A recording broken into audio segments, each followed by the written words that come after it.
ça concerne tous les Ivoiriens. La prédation sur nos terres est devenue extrêmement préoccupante. Les expropriations de terrain au détriment des Ivoiriens devient absolument préoccupant et il est temps que, ensemble, nous disions le non, que nous appelions nos autorités à regarder de près ce qui se passe. Parce que les questions foncières sont des questions essentielles. Chacun de nous sait que la Côte d'Ivoire est dans une situation compliquée en matière de gestion foncière, que ce soit en zone urbaine et que ce soit en zone rurale. Et donc, l'affaire de Djorogobité qui a éclaté grâce à Mme Traoré Aïssatou est le symbole de ce qui se passe dans notre pays dans le domaine du foncier.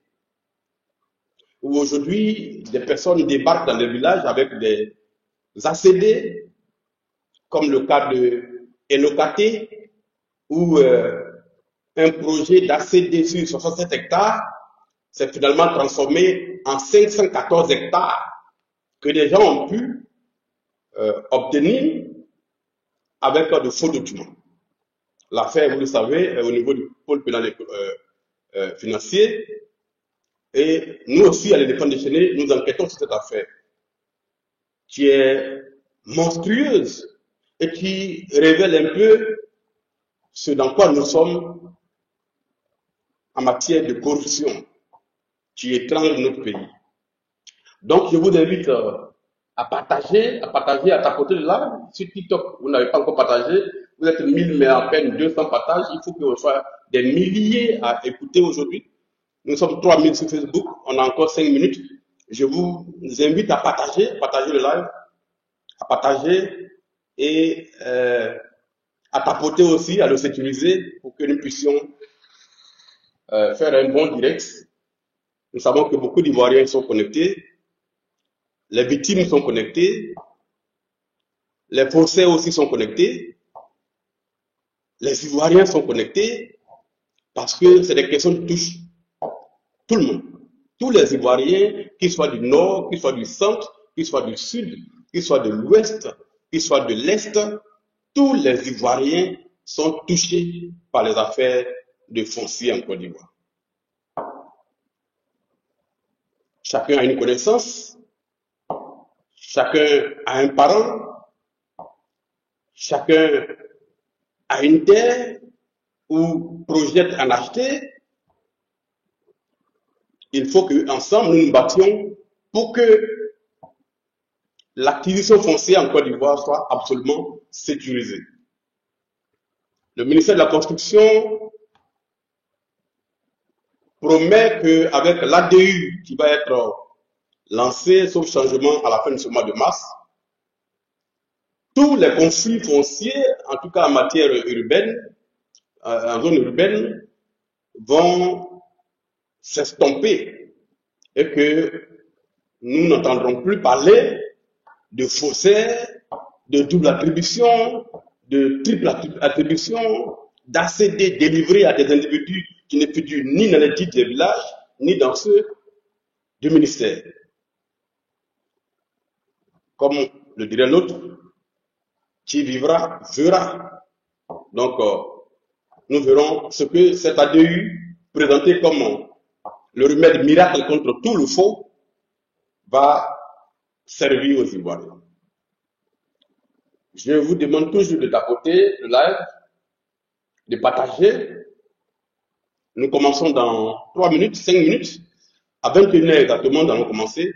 Et cela va durer à peu près 45 minutes, au cours desquels nous allons vous donner des éléments. Vous permettre de comprendre comment le faux a été organisé à Djorogobité. Vous permettre de comprendre comment les deeds ont été manipulés.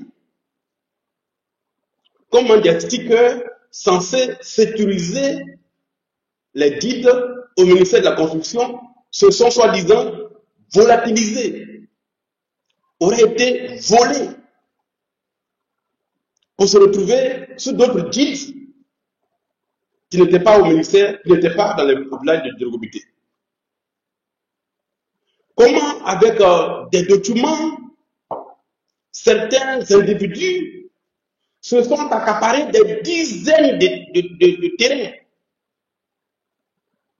appartenant à des familles de Djirogobité qui, à ce jour, n'ont même pas pu disposer d'un seul lot sur leur terre parce que des individus ont participé, on ne sait de quelle manière, à faire délivrer des ACD sur les terres des gens.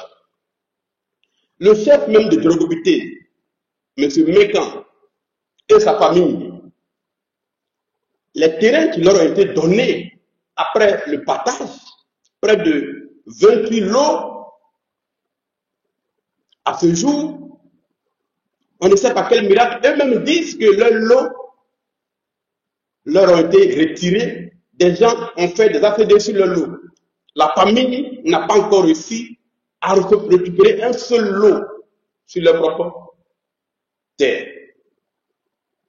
Donc l'affaire n'est pas une affaire banale qu'on peut balayer du revers de la main ou qu'on peut utiliser pour manipuler l'opinion parce que des victimes sont dans la détresse. Nous allons vous dire combien ont porté plainte formellement contre des individus. Nous allons vous dire où les deals ont été fabriqués, comment les deals se sont retrouvés entre les mains d'individus qui en aucune manière ne devaient les avoir entre leurs mains, comment des compulsoires ont été réalisés, non pas dans les deals du village, mais dans d'autres deals que personne n'a vus, mais qui ont permis, malgré cela, à des individus de se faire délivrer des ACD au ministère de la Construction. Nous savons aujourd'hui que le parquet de Bergerville mène une enquête sur cette affaire. Nous savons aussi qu'au niveau du tribunal d'Abidjan, une procédure est pendante et que dans quelques jours, un procès va s'ouvrir. Mais nous avons fait une enquête et nous nous sommes déportés sur le terrain, à la fois au ministère de la Construction, à la fois au tribunal d'Abidjan, à la fois à Djirogobité, à la fois dans d'autres lieux. Nous avons interrogé des gendarmes à la retraite qui ont eu à connaître l'affaire de Djirogobité, qui ont fait de l'enquête sur les documents produits par les uns et les autres. Nous avons interrogé des avocats, des magistrats à la retraite,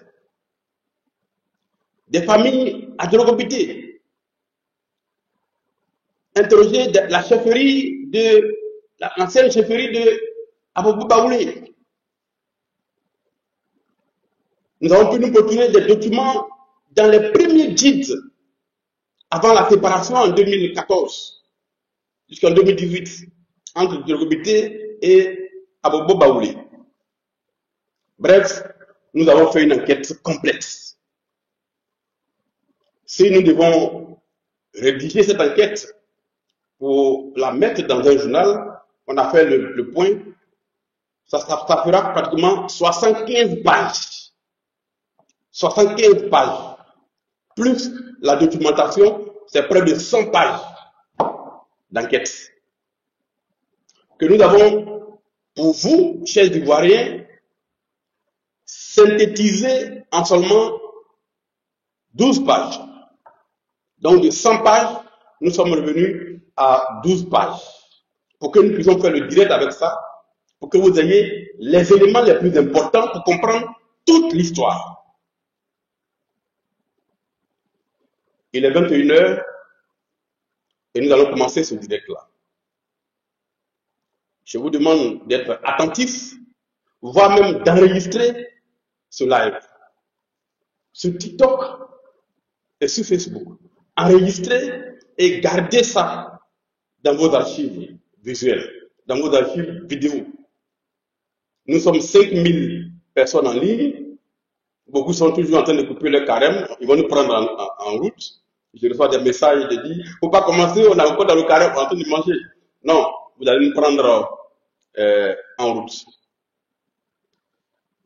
Chers amis, chers Ivoiriens, je suis Assalé Temoko Antoine, journaliste d'investigation, fondateur du journal L'éléphant déchaîné, journal d'investigation créé en octobre 2011. Je suis aussi un élu de la nation. Je suis député de Côte d'Ivoire, élu par le peuple de Tia-Salé, mais représentant, par la Constitution de Côte d'Ivoire, de l'ensemble des Ivoiriens. À ce titre-là, en tant que député, je représente chaque Ivoirien sur le territoire national, comme les 254 autres députés représentent chaque Ivoirien vivant sur le territoire national. Notre rôle n'est pas d'accompagner forcément le gouvernement dans sa gestion au quotidien des affaires de l'État.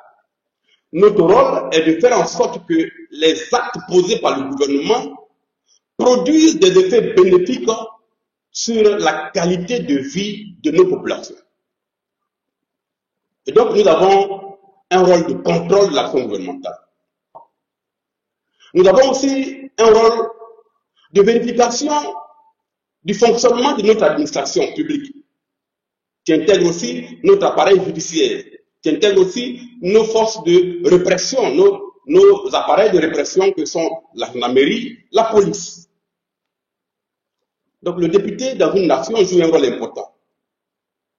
Quand une partie du peuple gémit, pleure de douleur, le député doit chercher à comprendre pourquoi. Qu'est-ce qui se passe? Pourquoi le peuple est mécontent?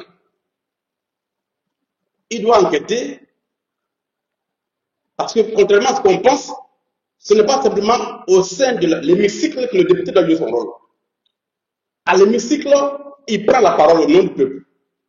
En dehors de l'hémicycle, il est à l'écoute du peuple pour entendre ses cris, pour entendre ses récriminations, pour entendre aussi ses moments de joie, pour participer à ces moments de joie. Et contribuer au quotidien à éclairer le peuple sur les actes qui sont posés par les dirigeants. Voilà le rôle, l'un des rôles les plus essentiels d'un député.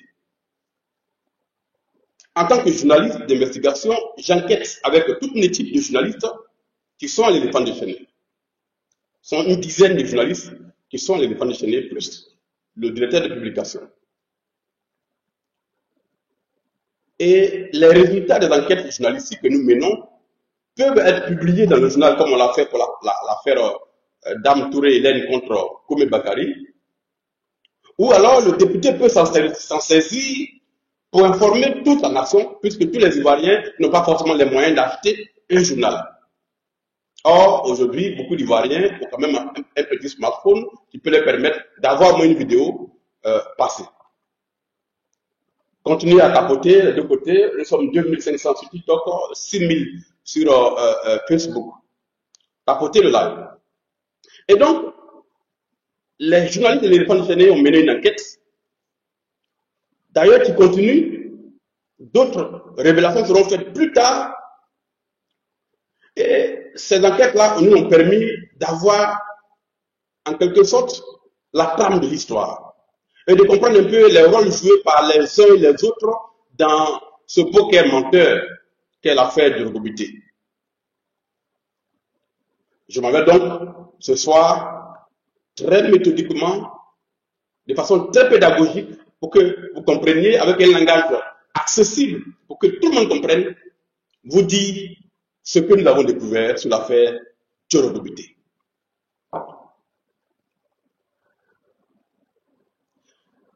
Il y a quelques semaines de cela, Madame Traoré a fait une vidéo, Traoré Azatou a fait une vidéo disant que le nommé Koumé Bakary se serait accaparé son lot ou aurait accaparé son lot si la Robité. La vidéo diffusée par elle sur les réseaux sociaux a créé une vive émotion dans notre pays, notamment pour ceux qui ont les réseaux sociaux. À la suite de cette vidéo, d'autres victimes sont apparues accusant la même personne, M. Komi Bakari, de les avoir expropriés, d'avoir détruit leur maison, ainsi de suite. Dans la recherche de la vérité sur cette affaire, deux camps se sont formés. Le premier camp est celui de ceux qui défendent le nommé Komi Bakari, présenté comme la victime d'un lynchage médiatique organisé, alors que ce dernier aurait la vérité de son côté. Pour le défendre, donc, les animateurs de ce camp-là, à coup de vidéos et de publications sur les réseaux sociaux, ont produit de nombreux documents présentés comme authentiques et authentifiés qui démontreraient que la vérité serait du côté de M. Komi Bakari. Ça, c'est le premier camp. Il y a aussi un deuxième camp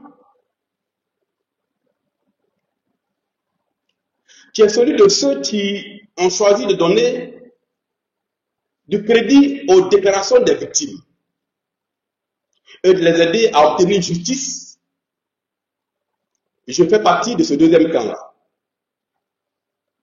D'abord parce que je suis député et que mon rôle est d'être aux côtés de ceux qui estiment être victimes d'injustice, donc des victimes ivoiriennes, et en tant que journaliste, de prendre leurs déclarations pour ouvrir les enquêtes, pour découvrir la vérité. Nous avons mené une enquête absolument équilibrée, où nous avons entendu toutes les parties. Ministère de la Construction,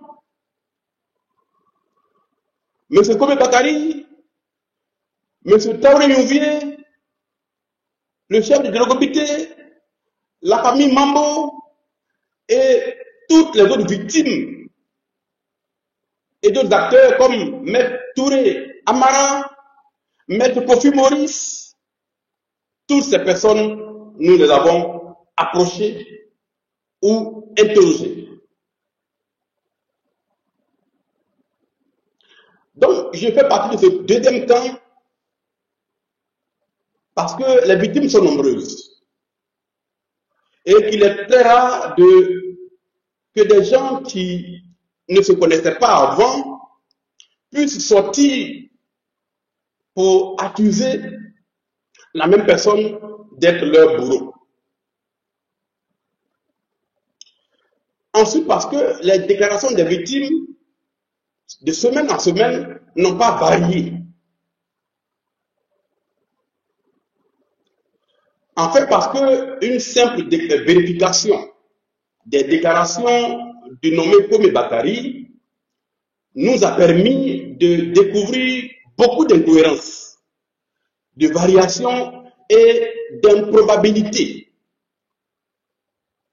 Vous le savez, la construction d'un mensonge cohérent nécessite beaucoup d'efforts, beaucoup de vigilance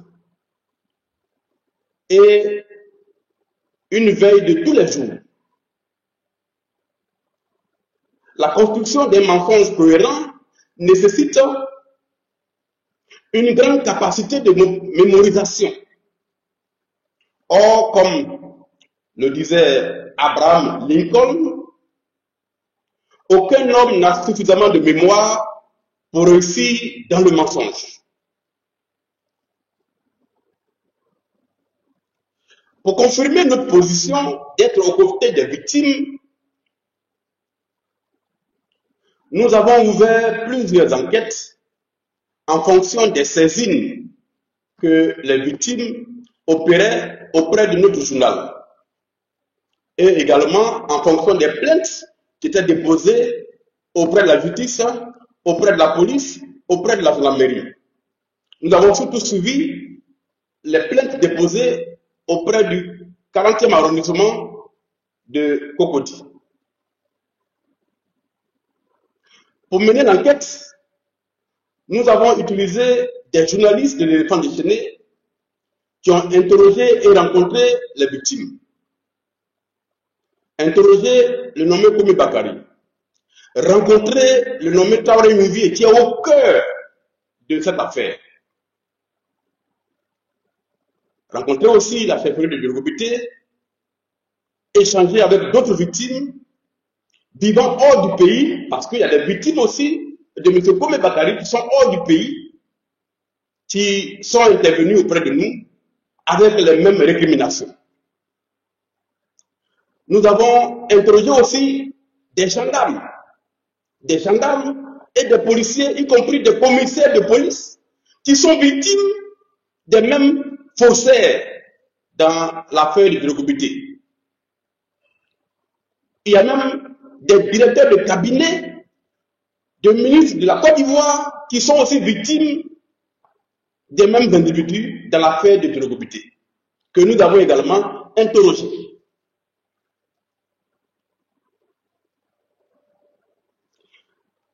Au-delà de cela, nous avons commis des avocats. Nous avons commis des avocats. Nous avons commis des commissaires de justice pour nous appuyer dans la recherche de la vérité. Et ces avocats ont fait un travail formidable. Ces commissaires de justice ont fait un travail formidable en respectant les procédures, en nous orientant juridiquement auprès des tribunaux pour avoir des éléments d'appréciation des documents produits par les uns et les autres. Donc nous avons fait une enquête complexe. Enfin, nous avons interrogé des journalistes qui, dans cette affaire, ont pris une position. Parmi ces journalistes, le nommé Saïd Penda.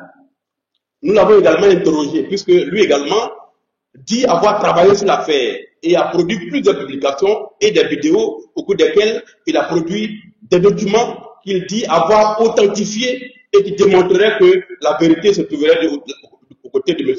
Komi Bakari. Ce confrère, notamment, au cours de ces vidéos, a ciblé le premier responsable de l'éléphant déchaîné, qu'il a injurié, insulté, traité de tous les mots, traité d'apprenti journaliste, traité de politicard, de fasciste, de xénophobe et d'autres crimes d'Israël. Nous avons interrogé M. Saïd Penda pour qu'il nous permette de découvrir les éléments qui lui ont permis d'authentifier les pièces qu'il a produites sur les réseaux sociaux et avec lesquelles il a accusé le patron de l'éléphant déchaîné de ne pas être un journaliste. Donc nous avons interrogé beaucoup de journalistes.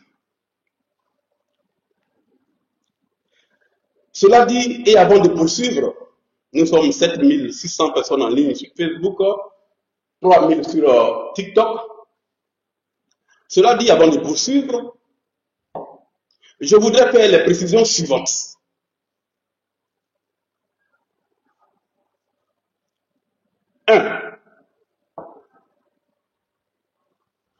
Contrairement à mon confrère, pour qui j'ai beaucoup de respect, ou pour qui j'avais beaucoup de respect avant l'affaire Komi Bakari, contrairement aux affirmations de mon confrère Saïd Penda, qui a juré avec une main sur le cœur et une autre main posée sur le Coran, en citant des sources soi-disant haut placées dans l'appareil judiciaire.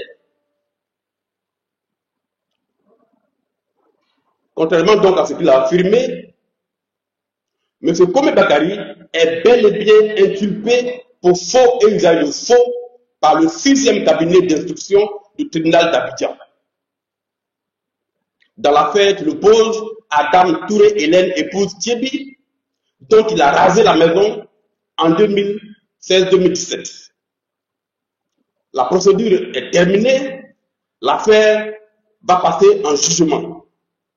Komi Bakari est donc inculpé pour faux et usage de faux, contrairement aux affirmations de M. Saïd Penda, qui prétend que, après avoir entendu des hauts magistrats, M. Komi Bakari ne ferait l'objet d'aucune procédure judiciaire au tribunal d'Abidjan.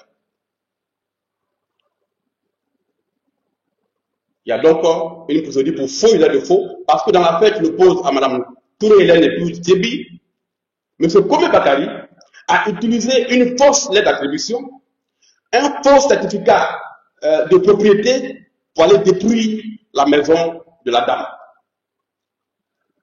La lettre d'attribution qui est fausse, le certificat de propriété qui est faux ont été annulés sur un rapport de la direction des affaires juridiques et du contentieux du ministère de la Construction par le ministre Sanogo Mamadou pour faux et usage de faux.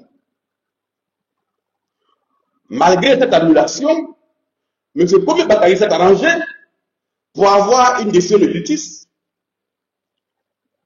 au fait d'aller détruire la maison de la dame. Alors même que les documents qu'il a produits sont frappés de faux et en raison de ce faux-là, la justice ivoirienne l'a inculpé pour faux et usage de faux.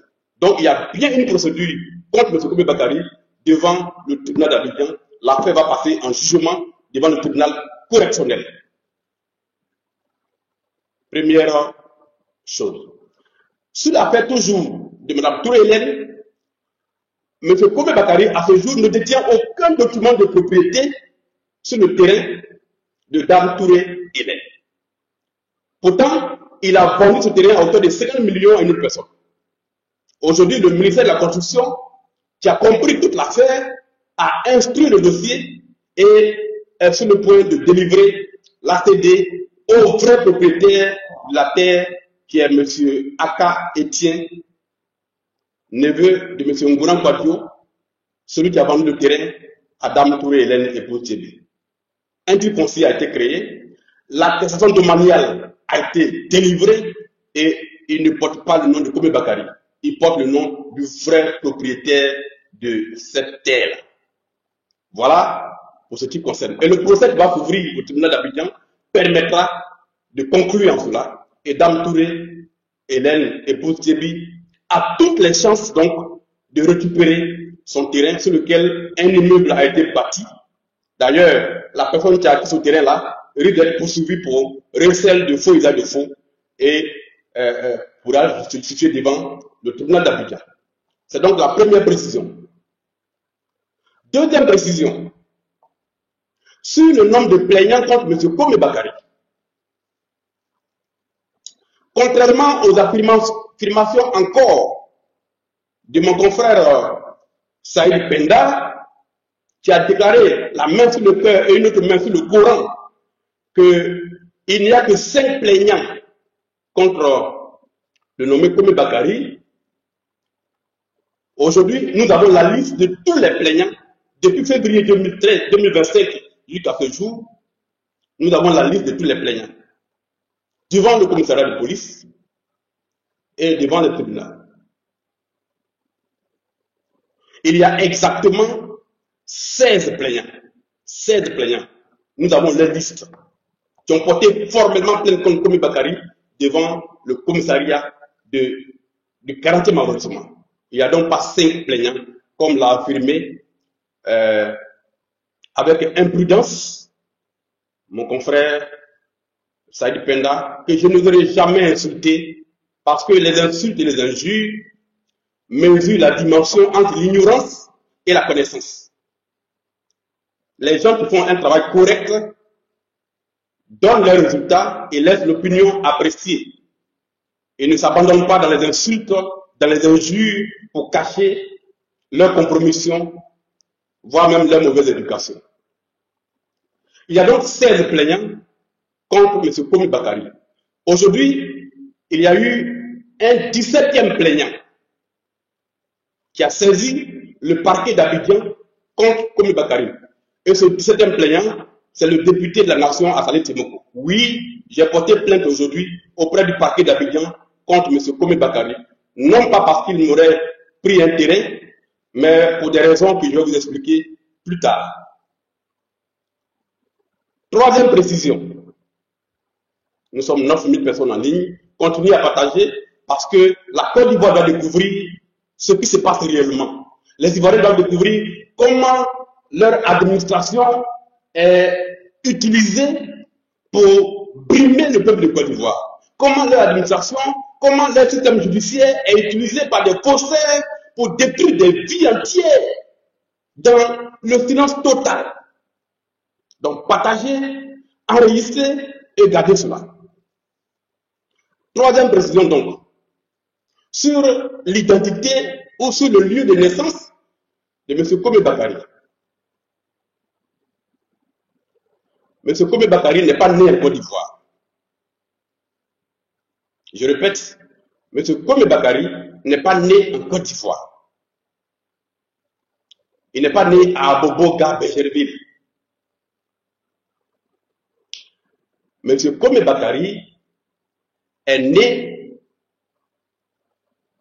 le 1er janvier 1979 à Kwara, dans la commune de Nara, République de Bali. Je répète, M. Kome Bakary est né le 1er janvier 1979 à Kwara, dans la commune rurale de Nara, République du Mali. De père et de mère maliens.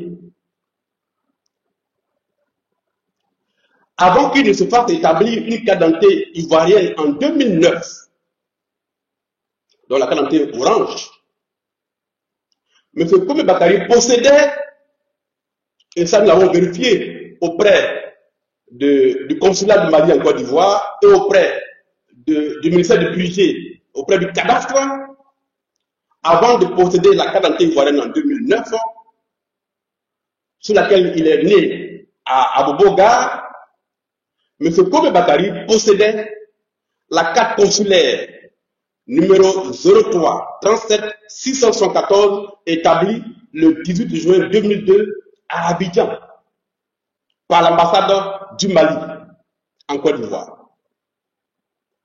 Sur cette carte consulaire dont nous avons les éléments documentés, M. Kome Bakary est né au Mali, à Kwara, dans la commune de Nara. C'est très clair. Alors, au cadastre d'Abidjan, où il a fait plein de papiers pour avoir les ACD et tout ça, auprès des impôts de Côte d'Ivoire, M. Kome Bakary paye certains impôts fonciers, il est enregistré comme né au Mali à Kwara. C'est très clair. Pour son enregistrement aux impôts, il a utilisé sa carte consulaire malienne. Et jusqu'à ce jour, c'est cette carte-là qui est la documentation détenue par les services des impôts de Côte d'Ivoire. En 2015, M. Kome Bakary a obtenu en renouvellement la carte d'identité VEX, délivrée le 11 mars 2015.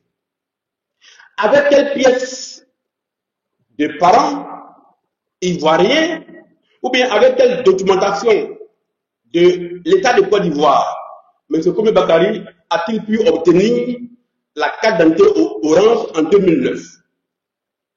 A-t-il été naturalisé? Et par conséquent, dispose-t-il d'un décret de naturalisation?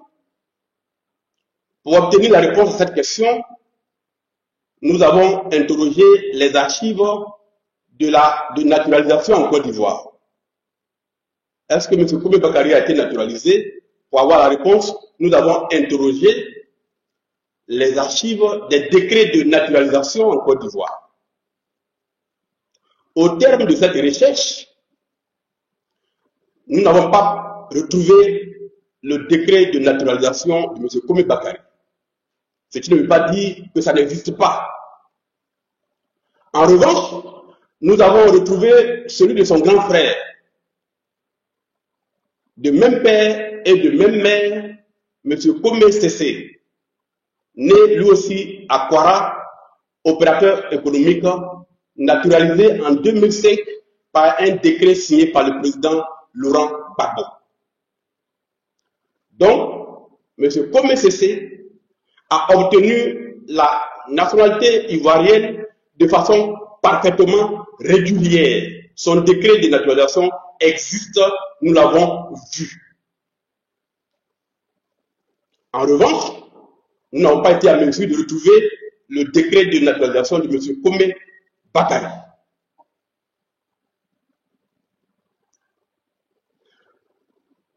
Son petit frère, donc, le petit frère de Kome Sese, a-t-il donc utilisé un décret de naturalisation? Nous avons posé la question directement à Kome Bakari lui-même, pour qu'il nous montre son décret de naturalisation, puisque, à tort, les gens l'accusent d'avoir fraudé pour avoir la nationalité ivoirienne. Nous voulions vérifier la véracité des faits.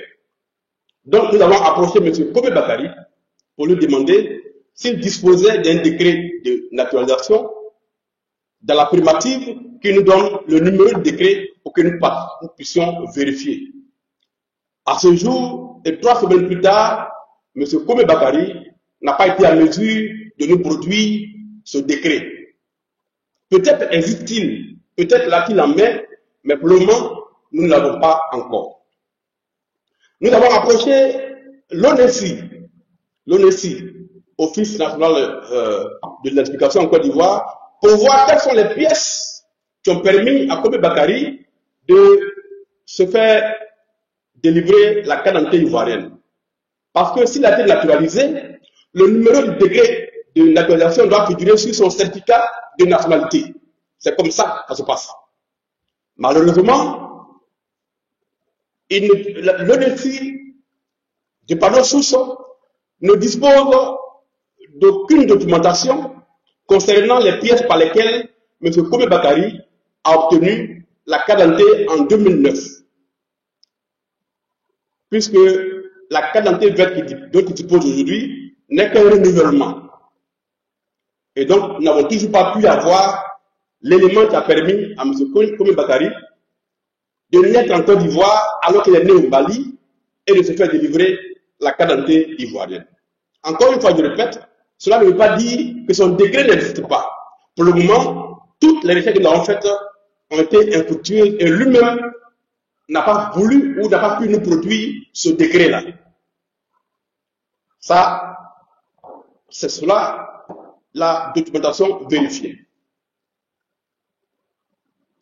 En poursuivant nos recherches, nous avons pu obtenir 2 arrêts de justice, dont l'un a été rendu au bénéfice de Kome Bakari et l'autre contre Kome Bakari. Le premier par le tribunal de première instance, le deuxième par la cour d'appel, chambre d'accusation. Sur le premier document de justice, M. Kome Bakari est déclaré comme né au Mali. Sur le deuxième document de justice, deuxième arrêt, également, chambre d'accusation, cour d'appel, M. Kome Bakari est déclaré comme né au Mali.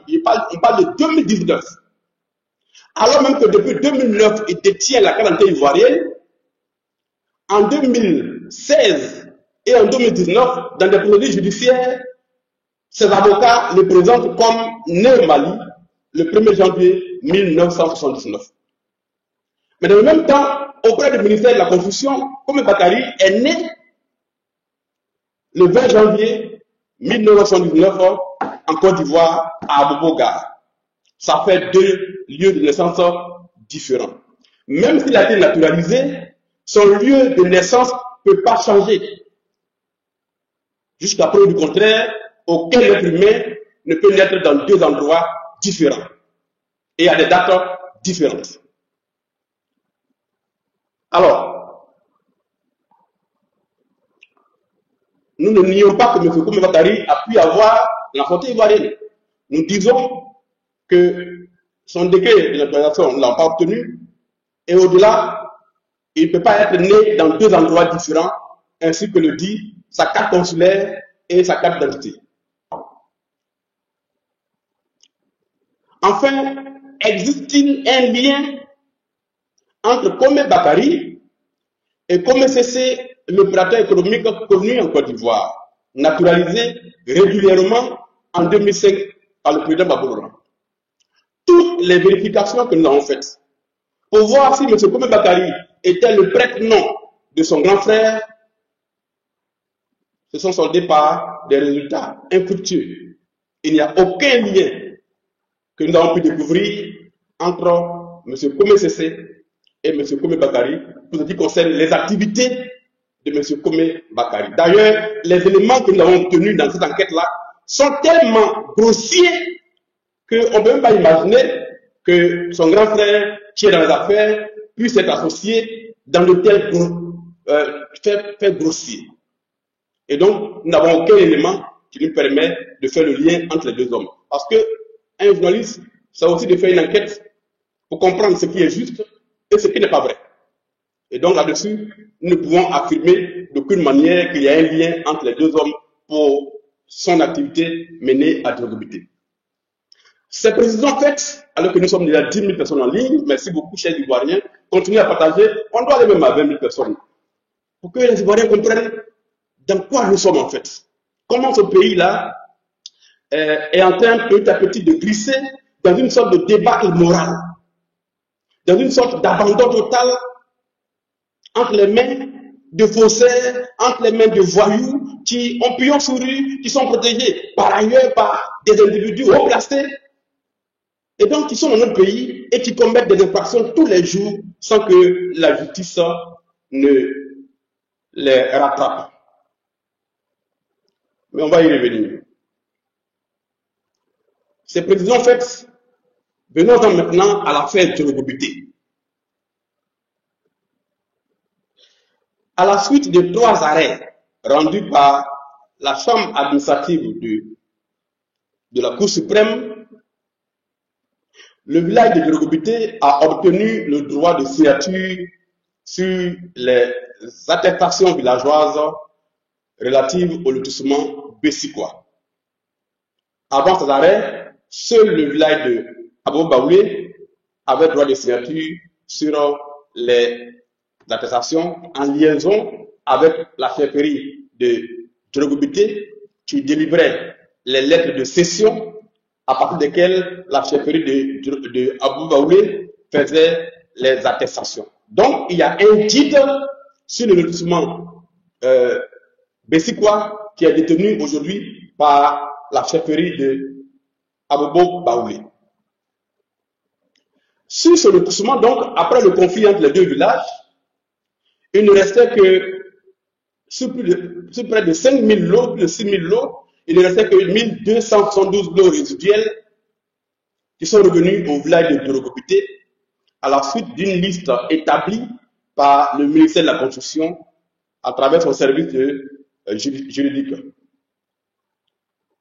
En 2020, sur demande de la chefferie de Drogobité, le nommé Taoué Nyungvier, opérateur immobilier, opérateur foncier, qui a travaillé en liaison avec la chefferie de Drogobité pendant le procès contre le village de Abou Baoulé. Et donc, la chefferie de Drogobité a demandé à M. Taoué Nyungvier de confectionner les guides afin de faire le partage des lots et procéder aux ventes régulières. M. Traoré Youvier s'est adressé à un imprimeur qui se trouve à Makori. Tout à l'heure, je vous donnerai le nom de l'imprimeur. Là, M. Traoré Youvier a fait confectionner 12 tomes de guide pour le village de Drogobité et 12 tomes du même guide pour le ministère de la Construction. Donc, au total, 24 tomes ont été produits. Sauf que la chefferie de Djorogobité, plusieurs mois plus tard, après la confection des guides qui sont restés avec Traoré Nouvier, la chefferie va s'apercevoir que les lettres d'attribution régulièrement délivrées par ses soins à des acquéreurs enregistrés dans le guide se retrouvaient pris de court au ministère de la Construction parce que sur les mêmes lots se trouvaient d'autres lettres d'attribution délivrées à d'autres personnes inconnues du village ou de la chefferie de Djorogobité. Donc il y avait des doubles attributions, ce qui était incompréhensible. Et ceux qui avaient les lettres d'attribution, qui ne provenaient pas des guides du village de Djorogobité, arrivaient avec une facilité déconcertante à avoir les ACD avant même ceux qui ont acquis régulièrement le terrain et qui ont leur nom inscrit dans le guide de Djorogobité 2.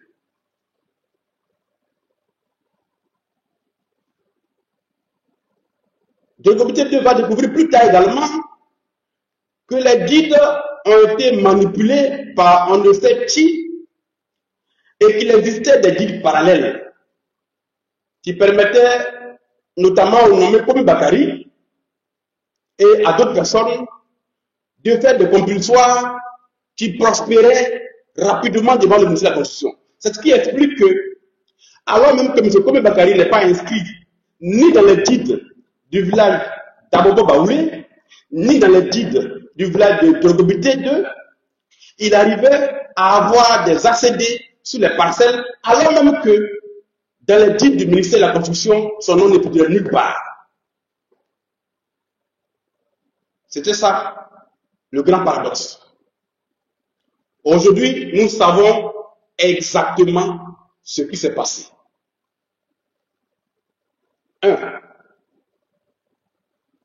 M. Komi Bakari récupère les guides sur l'imprimeur.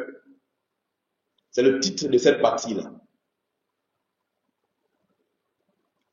Quand les guides ont été conçus dans une imprimerie de Makori au prix de 1 900 000 francs payés par M. Traoré Nouvier, c'est Komi Bakari qui n'est ni opérateur sur le terrain, qui n'a participé à aucune étape de lotissement, qui n'était connu de personne dans le village de Djorogobité, qui est allé à l'imprimerie récupérer les guides. Je répète, quand les guides ont été conçus dans une imprimerie à Makori, les 24 tomes du guide, c'est M. Komi Bakari qui est allé récupérer les guides auprès de l'imprimeur, à l'insu du village et de la chefferie de Djorogobité. À quel titre Komi Bakari est allé récupérer les guides du village? À cette question, l'imprimeur, le nommé Adia Landry Emma, répond que c'est M. Traoré Nouvier qui lui a envoyé Komi Bakari récupérer les guides et qu'il s'est assuré de cela en appelant Traoré Nouvier avant de remettre les guides à Komi Bakari. Donc, les guides de Djorogobité, après la conception à l'imprimerie, la première personne qui les a reçus, c'est M. Komi Bakari. Selon les déclarations de l'imprimeur. Interrogé par les journalistes de l'éléphant déchaîné, qui sont allés à sa rencontre, M. Traoré Nouvier a répondu qu'il n'a pas envoyé Komi Bakari récupérer les guides et que ce serait l'un de ses collaborateurs, le nommé Jean-Serge, qui serait allé avec Komi Bakari pour prendre les guides auprès de l'imprimeur. le collaborateur en question ne travaille plus avec M. Traoré Nuvier, l'éléphant déchaîné l'a appelé pour vérifier cette déclaration de M. Traoré Nuvier. M. Jean Seize a répondu au journaliste de l'éléphant déchaîné qu'il ne peut pas se prononcer sur cette affaire. Maintenant, à partir du moment où il ne travaille plus avec M. Traoré Nuvier, mais qu'il ne se reconnaît pas avoir accompagné qui que ce soit. C'est ce qu'il nous a répondu. Interrogé également par les journalistes de l'éléphant déchaîné, M. Kobe Bakari n'a pu répondre à cette question. Pourquoi c'est lui qui allait prendre les titres quand ils ont été conçus? Il n'a pu nous répondre. 2. L'histoire des stickers dans les titres. Je rappelle que l'enquête est rédigée avec toutes les pièces, va faire autour de 75 pages, 100 pages. Et que nous l'avons synthétisée en 12 pages pour pouvoir vous la mettre à disposition pour que vous compreniez l'essentiel de la chose. Nous avons toutes les documentations de chaque étape. L'histoire des stickers apposés dans les guides d'interrogabilité. Au cours de l'émission que nous avons eue sur NCI avec le directeur du domaine urbain, M.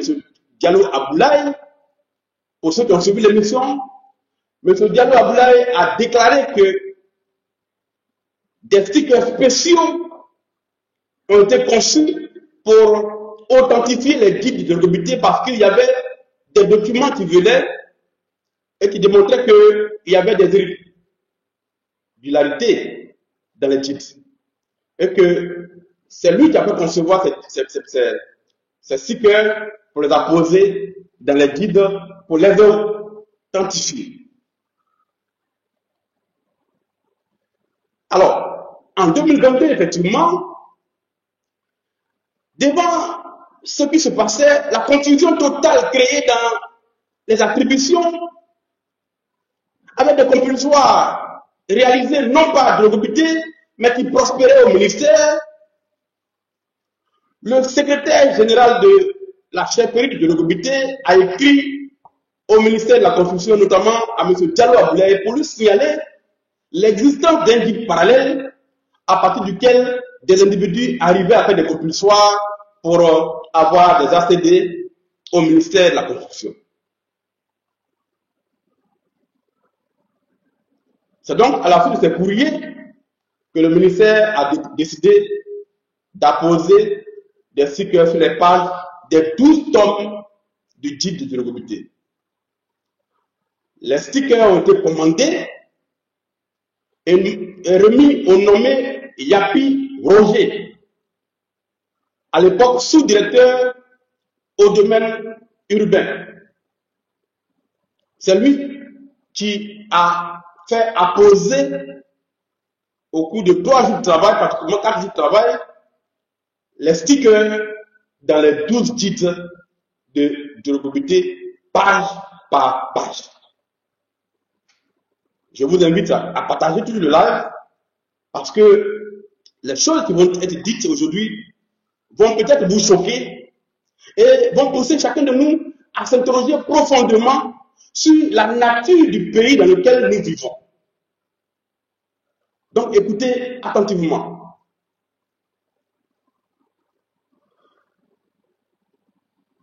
Le secrétaire général de l'opité, le clerc d'huissier, le nommé Touré Amara, Maître Touré Amara, ont assisté au ministère de la Construction à la pose des stickers sur les pages des titres de l'opité.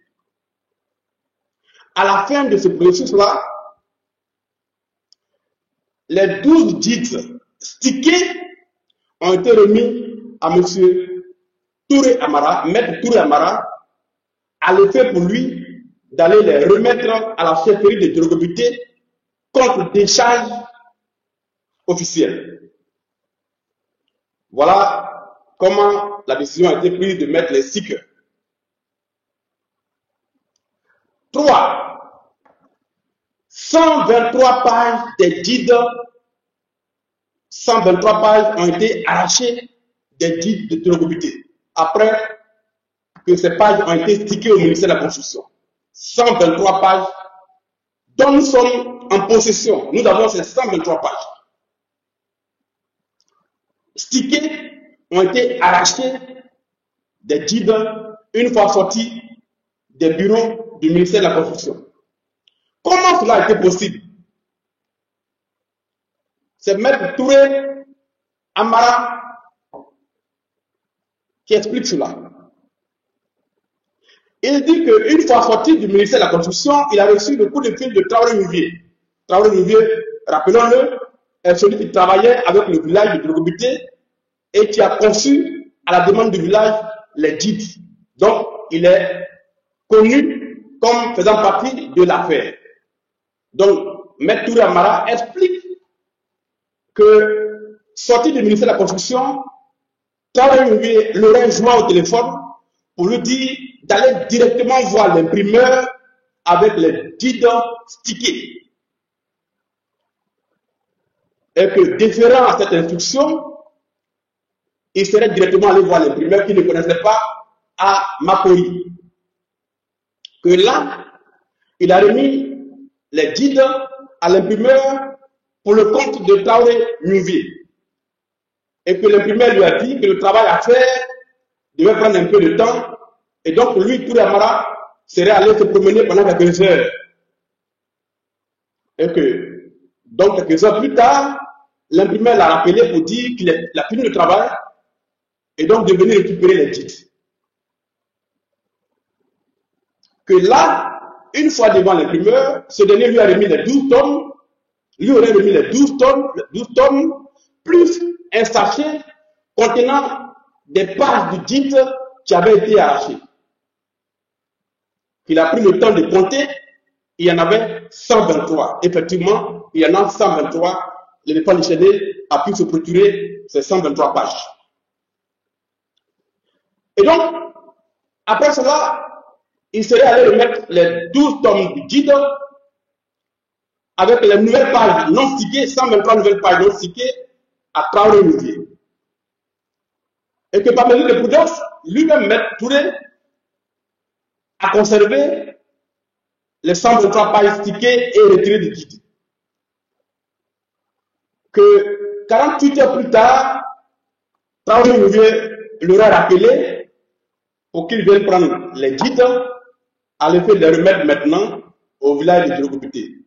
Donc, sortis du ministère, les guides ne sont pas allés à Drogobité, ils sont allés à l'imprimerie à Makori, où 123 pages stickées avec des noms d'acquéreurs ont été arrachées, et les guides ont été remis à Traoré Nouvier, et 48 heures plus tard, il les a remis à Touré Amara à l'effet de les déposer à Drogobité. Voilà ce que dit Touré Amara.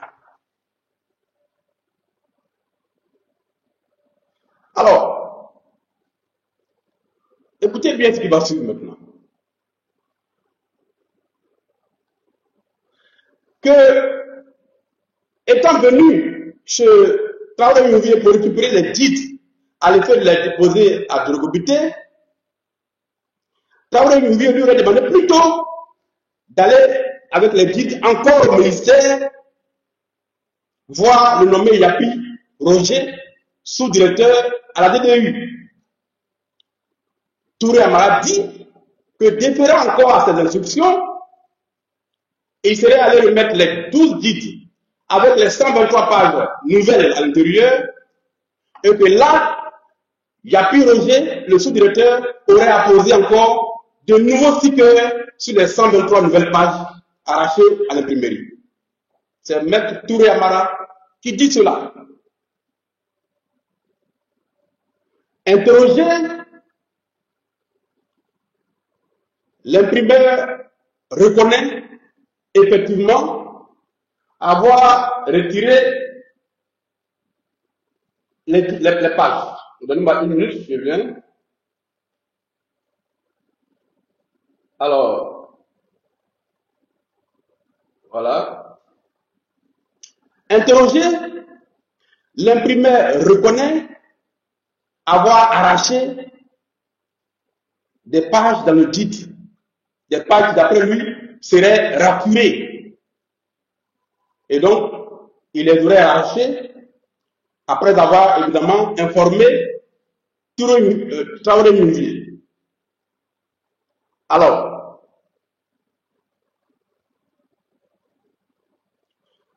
Traoré Nunvier détenait-il d'autres titres dans son bureau en dehors des titres de Djogobité? À cette question, Maître Touré répond par l'affirmative. Alors, n'oubliez pas que l'imprimeur reconnaît avoir arraché 123 titres, pardon, pages dans les titres. Mais il dit que c'est Maître Touré qui lui aurait demandé de les arracher. Et qu'avant de les arracher, il a appelé Traoré Nunvier pour lui demander s'il pouvait arracher ces pages. Et que Traoré Nunvier lui a demandé, lui a confirmé que ces pages devaient être arrachées. Voilà ce que dit l'imprimeur, M. Adia Landry Emma. Je rappelle que nous nous sommes procurés les 123 pages en question. Alors, donc c'est après toutes ces manipulations que les titres sont retrouvés à Djogobité. Là également, malgré les stickers, on découvrira plus tard que d'autres attestations seront délivrées non pas à partir des titres du ministre de Djogobité, mais d'autres titres qui portaient aussi des stickers avec lesquels le nommé Koubé Bakary a réussi à avoir des accédés au ministère de la Construction. Interrogé, Maître Touré Amara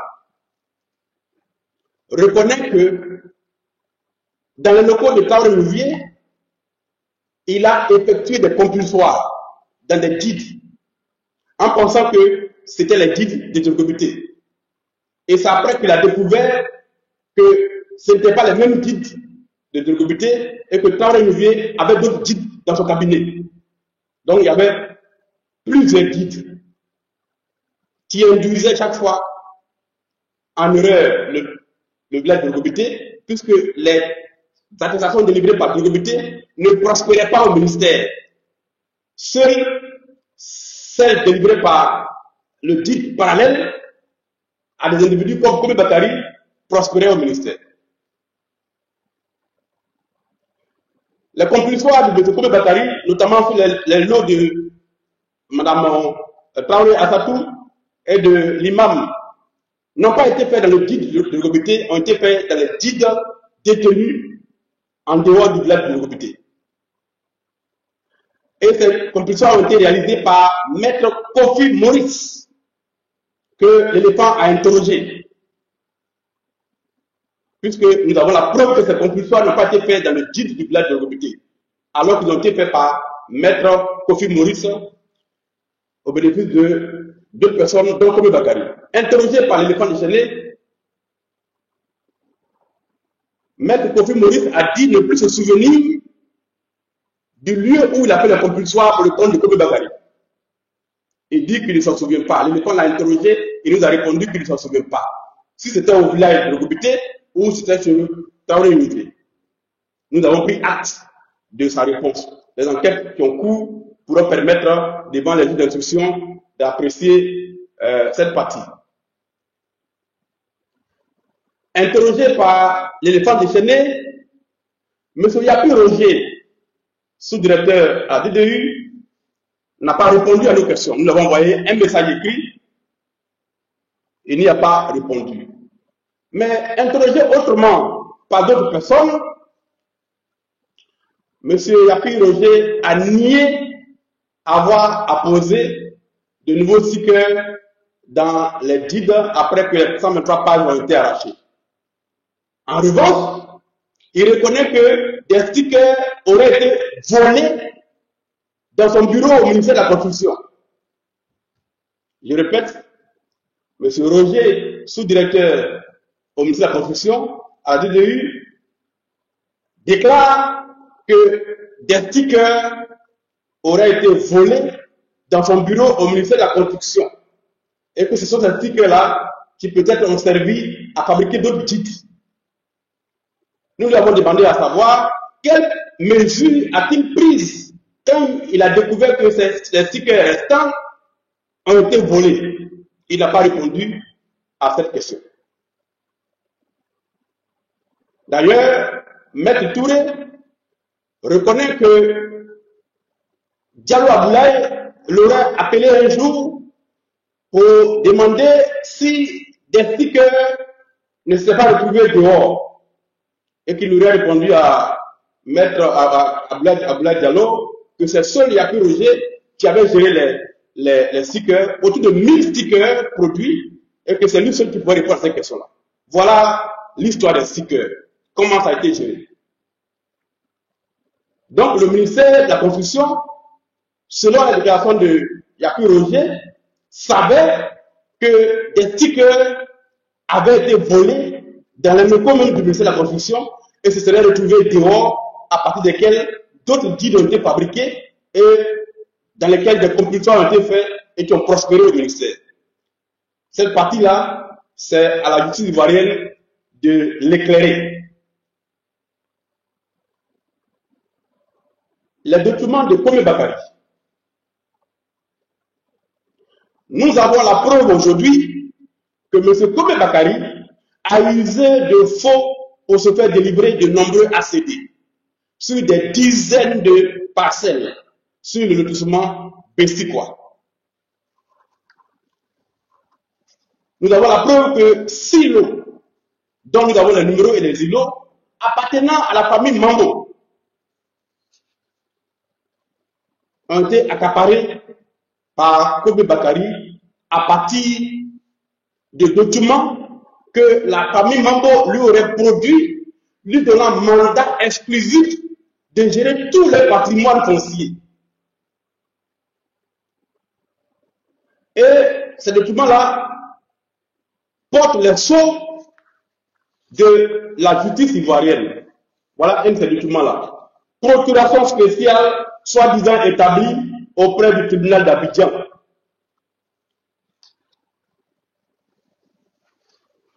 Dans les guides du village d'Abo Baoulé, les 6 lots en question appartiennent à la famille Mambo et c'est la famille Mambo qui a son nom inscrit dans les guides de cette famille-là, d'Abo Baoulé.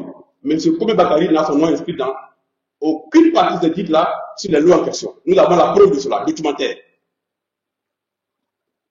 Alors donc, c'est à partir de cette procuration que M. Komé Bakary a pu s'approprier ce terrain-là et à partir donc de types parallèles a pu faire des compulsoires, non pas de débuter, mais ailleurs pour aller se faire délivrer les ATD à l'insu même des familles détentrices des droits coutumiers. On a la preuve aujourd'hui que les compulsoires réalisés par M. Komé Bakary n'ont pas été faits ni à Bokaoulé, ni à Dogobité, mais plutôt dans le guide parallèle détenu selon Maître Touré au bureau de Traoré Nouvier.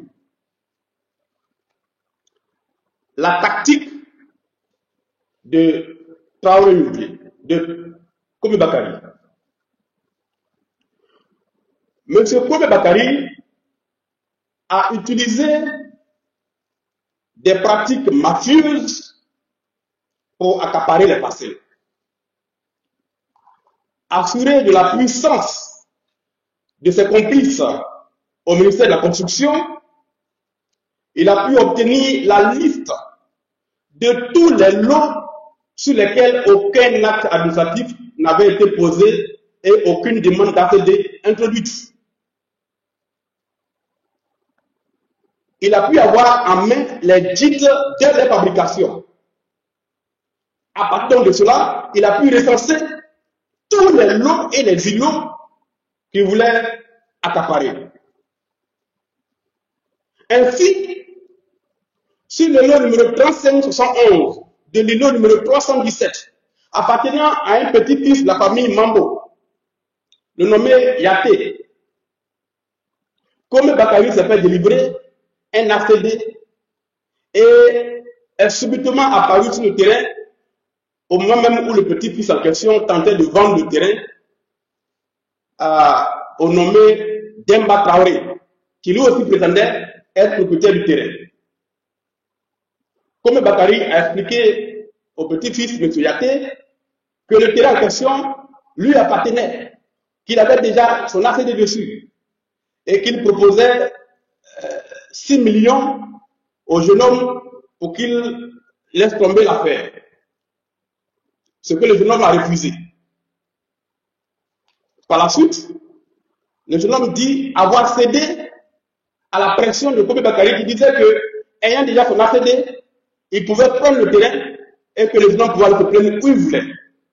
Et qu'au lendemain de cela, Kobe Bakary a fait débarquer des loupards sur le terrain, empêchant M. Yaté d'avoir accès à son lot. Et que pris de peur, il a été obligé d'accéder à la demande de M. Kobe Bakary, qui lui a versé de l'argent.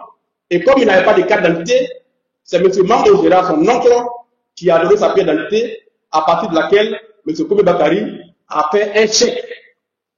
C'est pour ça que le chèque porte le nom de M.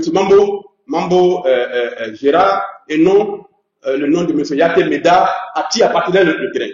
Voilà comment Kobe Bakary est devenu définitivement propriétaire de cette parcelle-là, sans avoir une lettre d'attribution, sans avoir une lettre de cession.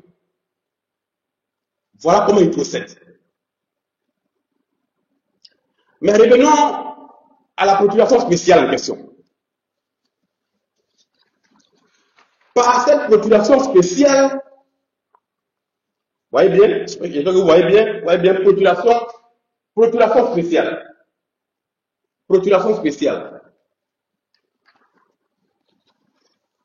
À partir de cette procuration spéciale, que lui aurait délivré la famille Mambo, à l'effet d'administrer tout le patrimoine foncier, comme Bakary a intégralement dépossédé cette famille de ce terrain. Que dit cette procuration? Je m'avais voulu la mission que la famille Mambo aurait confiée à Kobe Bakary, qu'elle n'a jamais rencontrée en réalité. En tout cas, pour ce qui concerne la chefferie de la famille. La procuration dit, nous sous-signer Mambo Bapoline par la présente et pour des raisons d'indisponibilité, c'est-à-dire que tous les membres de la famille Mambo disent qu'ils sont indisponibles et par conséquent, ils préfèrent confier tout à Kobe Bakary.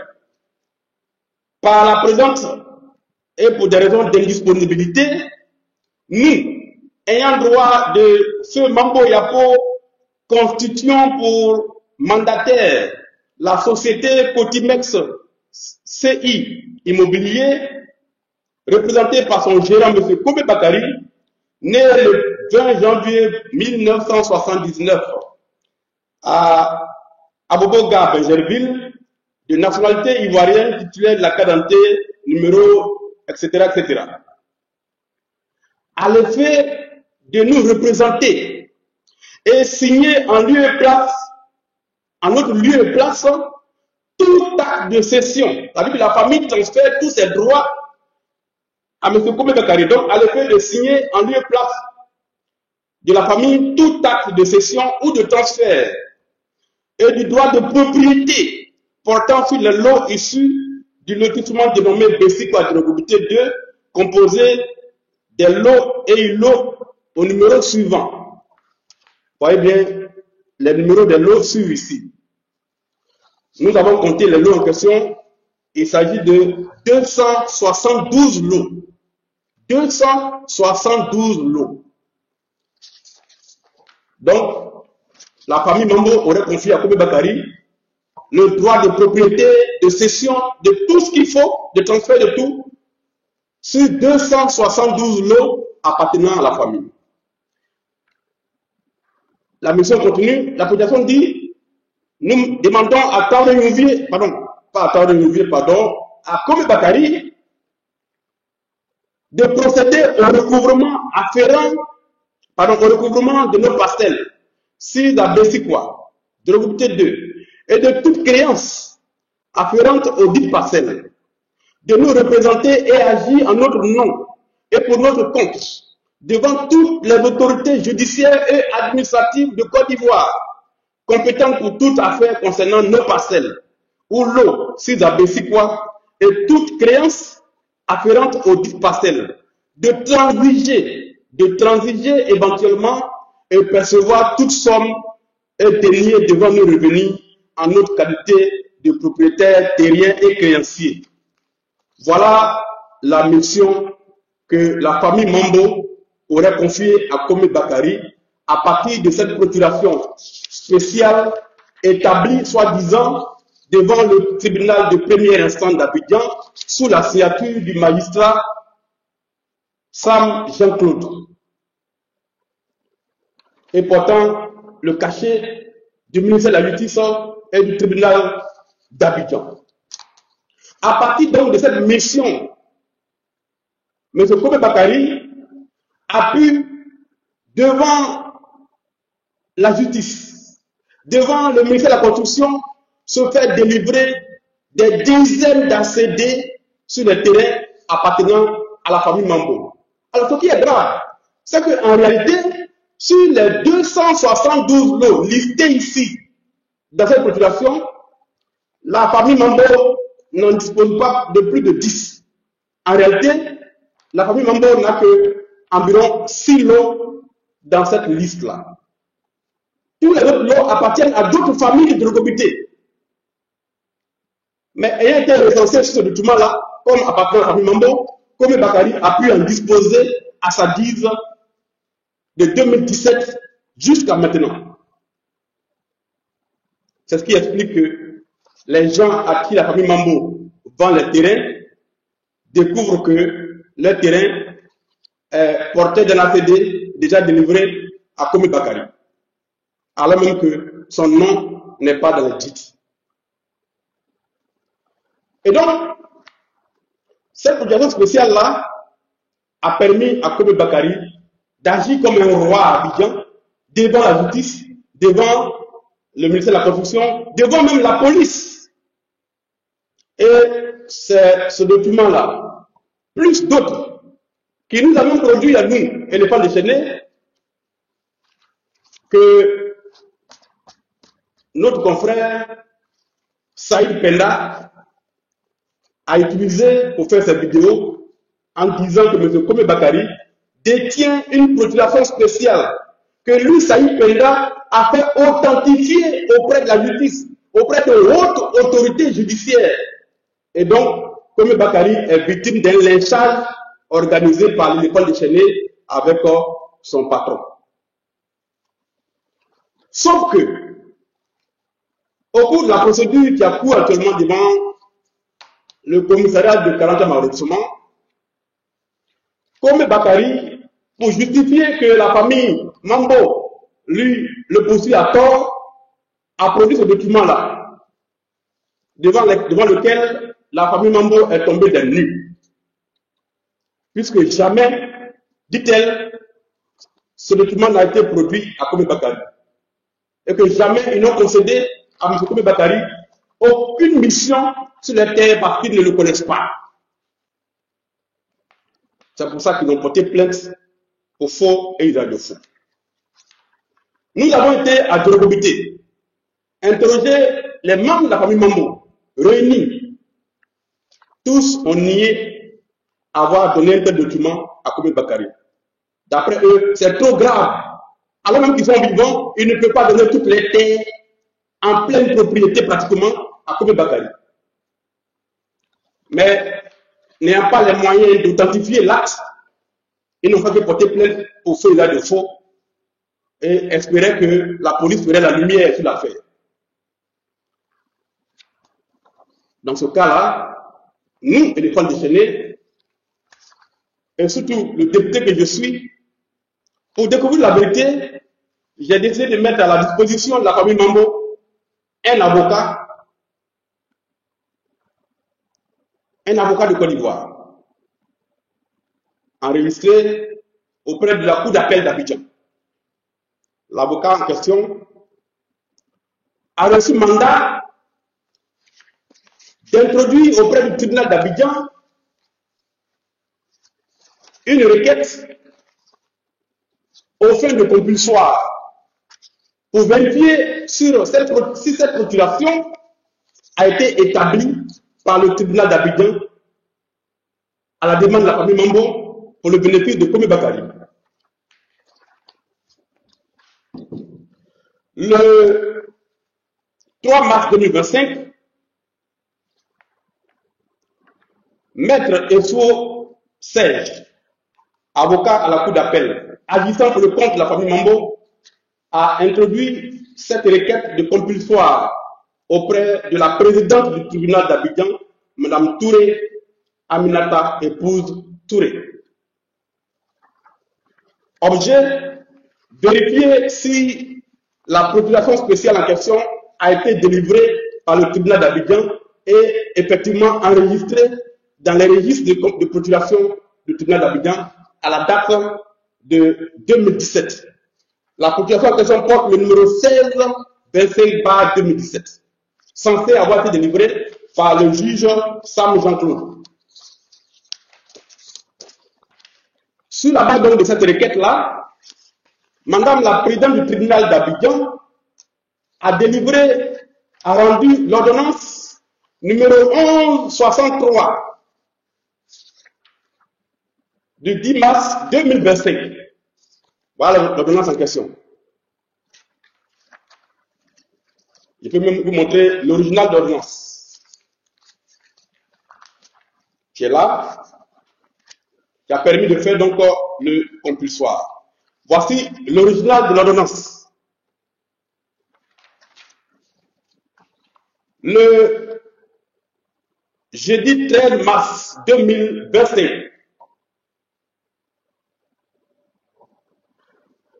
le commissaire de justice commis par nos soins à travers Maître Oussou Serge est allé signifier l'ordonnance de compulsoire au greffe du tribunal d'Abidjan, au greffier du tribunal d'Abidjan.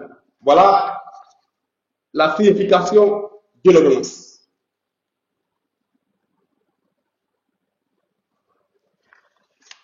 Le greffe du tribunal a reçu donc copie de l'ordonnance et a donné rendez-vous au commissaire de justice pour compulser les registres du tribunal d'Abidjan le lundi 17 mars 2025. Voilà le procès verbal de compulsoire qui a été réalisé le lundi 17 mars 2025 au tribunal d'Abidjan, Côte d'Ivoire, tribunal du plateau. Que révèle le compulsoire?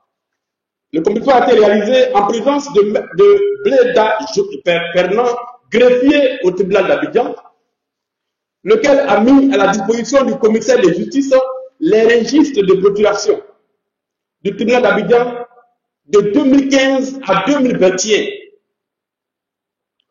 Et donc, le commissaire de justice a compulsé l'ensemble de ces registres-là. Notons que la procuration spéciale a été établie en 2017 et porte le numéro 16-25. Voilà les conclusions du compulsoire réalisé au tribunal d'Abidjan. La procuration 16-25/2017 du 29 décembre 2017 n'existe pas dans les registres du tribunal d'Abidjan. La dernière procuration de l'année 2017 est la procuration numéro 16-24/17. Après cette procuration, on tombe sur les procurations de l'année 2018. Conclusion donc, cette procuration spéciale en question est un faux document qui n'a jamais été établi au tribunal d'Abidjan.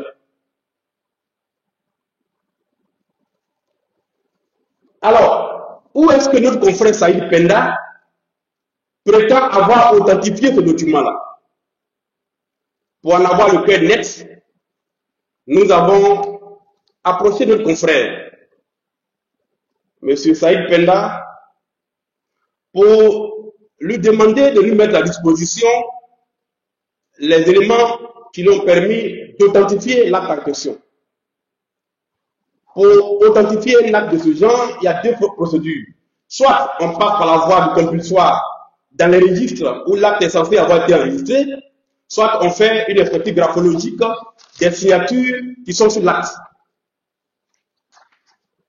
Nous avons pris la première procédure et nous avons découvert que l'acte n'existe pas au tribunal d'Abidjan et c'était faux. Alors, nous avons interrogé notre confrère Saïd Penda à l'effet de nous donner son résultat.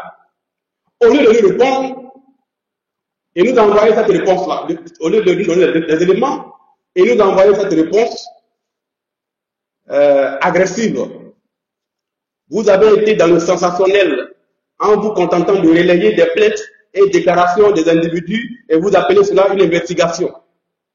C'est maintenant que vous voulez suivre une véritable démarche journalistique et vous comptez sur moi pour mettre à votre disposition des éléments, informations collectées par mes soins que je n'ai pas encore publiés. Vous êtes drôle. Je continue de travailler et mon article répondra à toutes vos questions.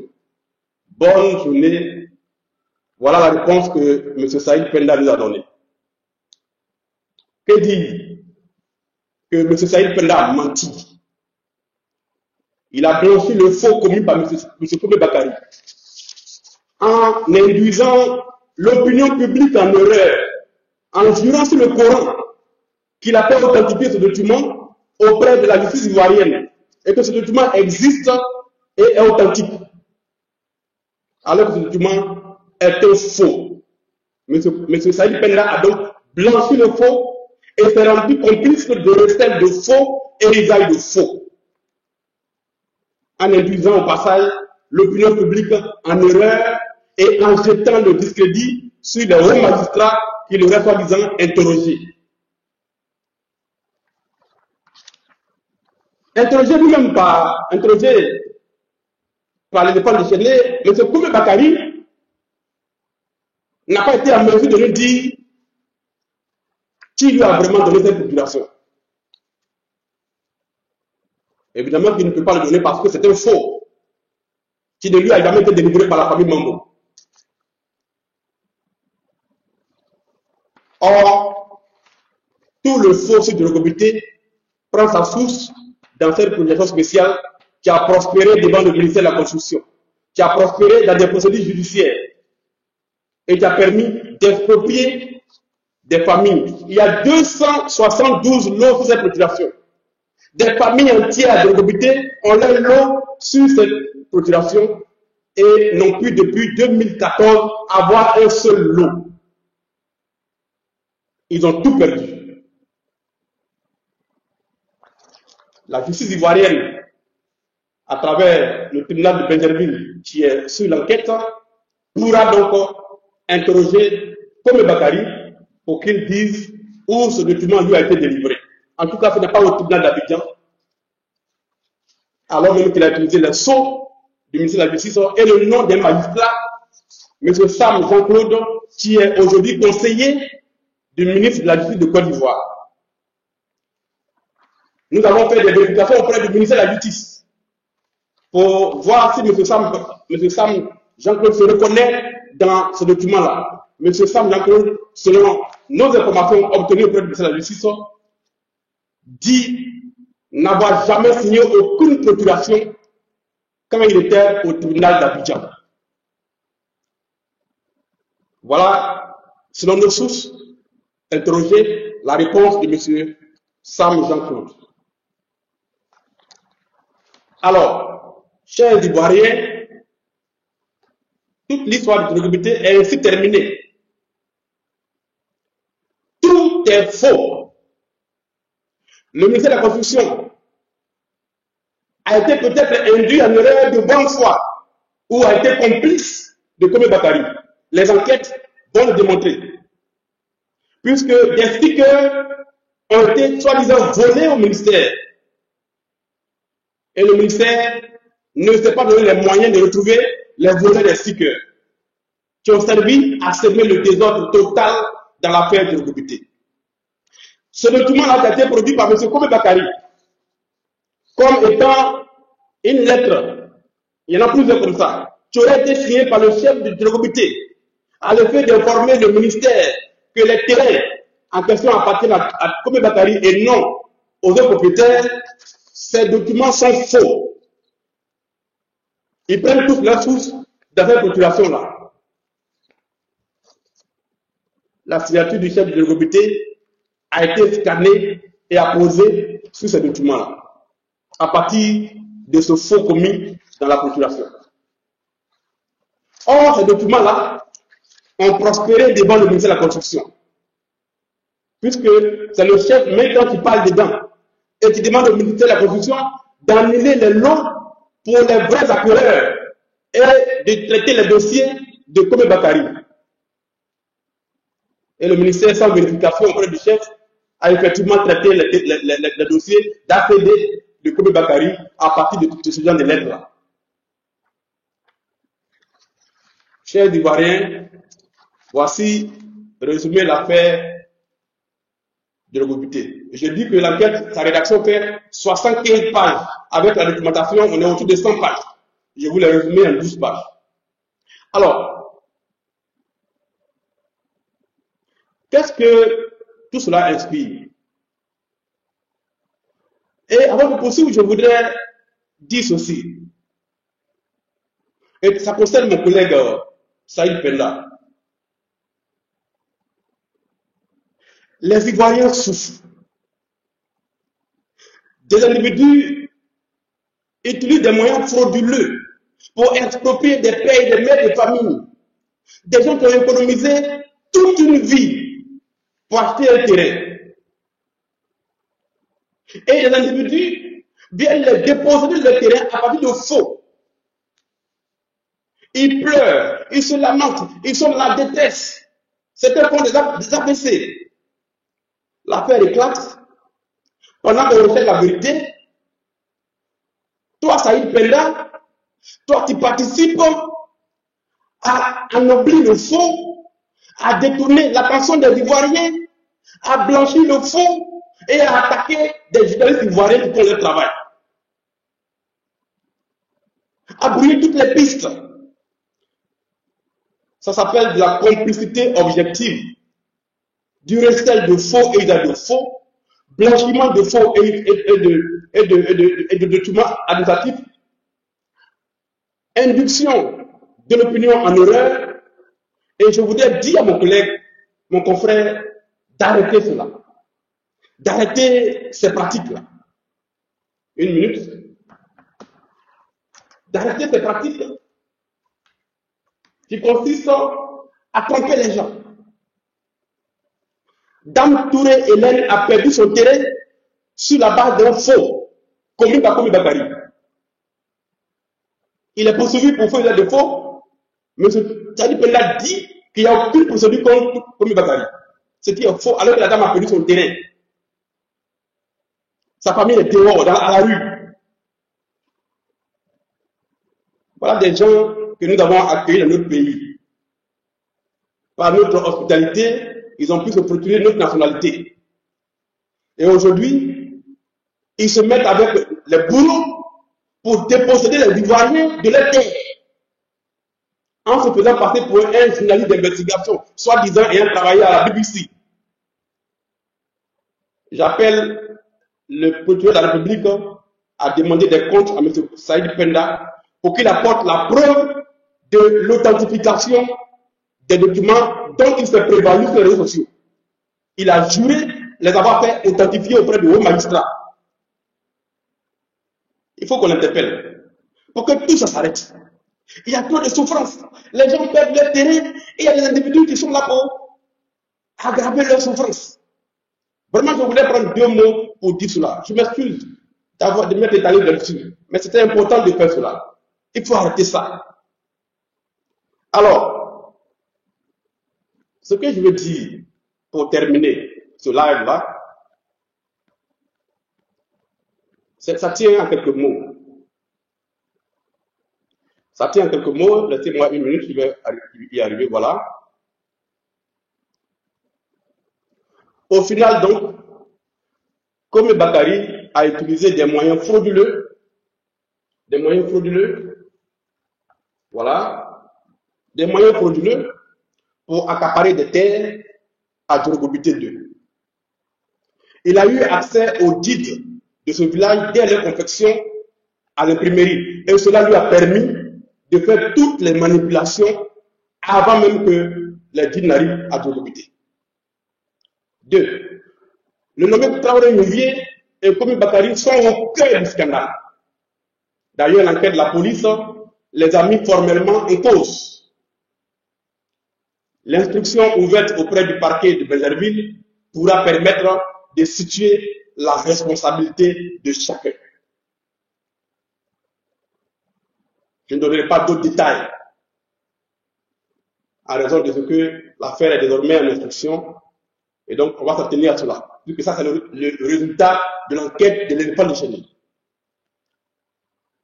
Le ministère de la Construction, à travers la direction du domaine urbain, doit expliquer aux Ivoiriens comment les gens ont pu avoir les stickers qui ont servi à authentifier des deals parallèles. Que la DDU explique aux Ivoiriens les démarches qu'elle a menées pour retrouver ces stickers après avoir découvert qu'ils ont été volés au ministère de la Construction, selon les déclarations de M. Yapi Roger.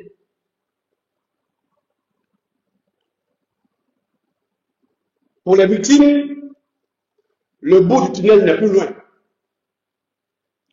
Le traitement diligent par la police, par la justice, des nombreuses plaintes au pénal porté contre Kome Bakari pour faux et usage de faux devrait leur permettre d'avoir les arguments juridiques pour rentrer ou remettre en cause tous les ACD de Kome Bakari ainsi récupérer leur terrain. Le faux n'est pas créateur de droit. Avec les preuves matérielles, authentiques, y compris obtenues auprès du tribunal d'Abidjan, qui démontrent qu'il y a eu du faux, les victimes pourront désormais récupérer leur terrain. Quand M. Kome Bakari, on l'espère, aura rendu des comptes à notre justice. Pour terminer, je vous dis ceci. Les expropriations de terres ont atteint un niveau alarmant dans notre pays. L'affaire de Djorogobité 2 est l'un des symboles de la corruption qui étreint notre pays et notre administration publique. Des acquéreurs de bonne foi qui ont utilisé toutes leurs économies ont tout perdu du fait des agissements de cette mafia du foncier qui n'hésite pas à proposer des terrains à des journalistes, à des officiers de police, à EBP pour espérer éteindre cette affaire. La vie de plusieurs Ivoiriens injustement expropriés est en jeu. Les journalistes de l'éléphant déchaîné restent vigilants et suivent les gestes des uns et des autres jusqu'à ce que la justice arrête les faussaires et rétablisse les victimes dans leurs droits. Enfin, ce matin, 19 mars 2025, j'ai déposé en ma qualité de député de la nation, représentant les populations de Côte d'Ivoire et par conséquent les victimes dans cette affaire, une plainte contre le nommé Kome Bakari, que j'ai également dénoncé auprès du procureur pour avoir utilisé des pièces d'identité différentes avec des lieux de naissance différents pour induire notre administration en erreur. J'ai demandé au procureur de la République de faire procéder à des vérifications sur les documents de M. Kome Bakari, pour ce qui concerne ses lieux de naissance, né au Mali et né à la fois en Côte d'Ivoire, ce qui est matériellement impossible. Ensuite, j'ai porté plainte contre Kome Bakari pour avoir été trop loin jusqu'à utiliser les sceaux de la justice ivoirienne, jusqu'à utiliser les sceaux de la République de Côte d'Ivoire, avec des documents en texte du tribunal d'Abidjan, avec des signatures imputées à des magistrats qui jamais n'ont signé ces documents. Les sceaux de notre République ont été donc contrefaits et utilisés pour obtenir des décisions de justice, pour obtenir des actes administratifs. Et par conséquent, c'est un acte absolument grave. Et donc, j'ai saisi le parquet d'Abidjan à l'effet d'ouvrir une investigation pour que M. Kome Bakari s'explique sur l'industrie du faux qui lui a permis de fabriquer tous ces documents avec les armoiries de l'État de Côte d'Ivoire. La plainte a été déposée et enregistrée sur le numéro 2312 du 19 mars 2020. J'espère que notre justice, que le procureur de la République fera suivre ça auprès de la police ou de la gendarmerie pour que M. Kome Bakari nous dise quel est le tribunal de Côte d'Ivoire qui lui a délivré la procuration spéciale à partir de laquelle il a accaparé 272 lots. J'espère que M. le ministre de la Justice, M. Sonko Kambile, qui est le gardien des sceaux de notre République, ne restera pas les bras croisés devant ce scandale immense où un seul individu a utilisé des faux documents pour troubler l'ordre social, pour commettre des victimes graves, exproprier des pères et des mères de famille, des gendarmes, des policiers, des simples citoyens de leur terre. J'appelle donc M. le ministre à instruire ses services du parquet pour que, de façon diligente, M. Kome Bakari donne les noms de tous les complices qui lui ont permis de produire tous ces faux documents avec les sceaux de la République de Côte d'Ivoire. Et j'ai agi en cela en tant que député de Côte d'Ivoire. Je voudrais donc encourager les victimes à ne pas se taire et à se battre. S'il faut mettre des avocats à votre disposition, il y a des avocats en Côte d'Ivoire qui sont prêts à nous accompagner pour que justice soit rendue, parce que nous sommes tous en danger. Si cette affaire n'est pas réglée en profondeur, si les faussaires, tous les complices de l'administration ne sont pas arrêtés, qu'on soit avocat, qu'on soit magistrat, qu'on soit officiel de la République de Côte d'Ivoire, nous sommes tous en danger, parce que si des individus peuvent prendre des faux documents pour avoir des ACD, aucun d'entre nous n'est en sécurité. C'est une affaire avec laquelle nous ne devons pas jouer. Voilà, chers Ivoiriens, ce que je tenais à vous dire. Merci de m'avoir écouté. Ce live va durer 1h30. Il est 22h34. Vous êtes 10 000 personnes en ligne. 6 000 personnes sur TikTok. Donc 16 000 personnes en ligne. Chacun de vous, ce soir, doit réfléchir à la nature de la société que nous voulons laisser en héritage à nos enfants. Moi, je suis terrorisé à l'idée que demain, je ne sois pas là et que dans ce pays-là, des individus puissent utiliser notre justice, notre administration, avec des faux documents, pour induire des magistrats en erreur. D'ailleurs, toutes les décisions rendues au bénéfice de Kome Bakari par le tribunal d'Abidjan doivent faire l'objet d'audit pour qu'on s'assure que ce sont des décisions authentiques. C'est vraiment important. Et donc, je suis terrorisé de partir de cette terre-là et laisser mes enfants dans un tel pays où le faux est à tous les carrefours et où les Ivoiriens eux-mêmes, on a l'impression qu'ils n'ont pas conscience du danger qu'ils vivent. Il faut que Kome Bakari soit arrêté pour qu'il s'explique. Il y a plus de 16 plaignants contre le seul individu. Ça fait beaucoup. Les victimes n'ont pas d'argent. Ils ne peuvent pas prendre d'avocat. La preuve, les membres, pendant 8 ans, n'ont pas pu avoir la preuve que cette procuration-là était fausse.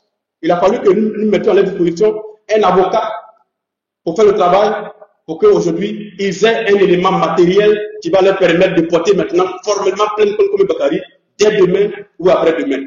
Et nous allons les assister jusqu'au bout. Comme nous allons assister toutes les victimes jusqu'au bout. J'appelle tous les Ivoiriens. Tu as un souci sur le foncier, à ne pas se taire, à nous saisir. Aujourd'hui, nous avons été saisis par près de 200 personnes qui sont victimes d'expropriation. Nous enquêtons sur le dossier. Ça prend de l'argent. Nous dépensons énormément d'argent pour faire cette enquête-là, pour payer les honoraires des commissaires de justice et des avocats, rien que pour la manifestation de la vérité. Et c'est au nom de la Côte d'Ivoire que nous le faisons. De cette nouvelle Côte d'Ivoire dont nous rêvons, où chacun sera protégé dans ses biens, dans sa propriété, et pourra maintenant faire du commerce, pourra faire des activités sans craindre que demain, il perde tout. Merci beaucoup, bonne soirée, et que Dieu bénisse la Côte d'Ivoire.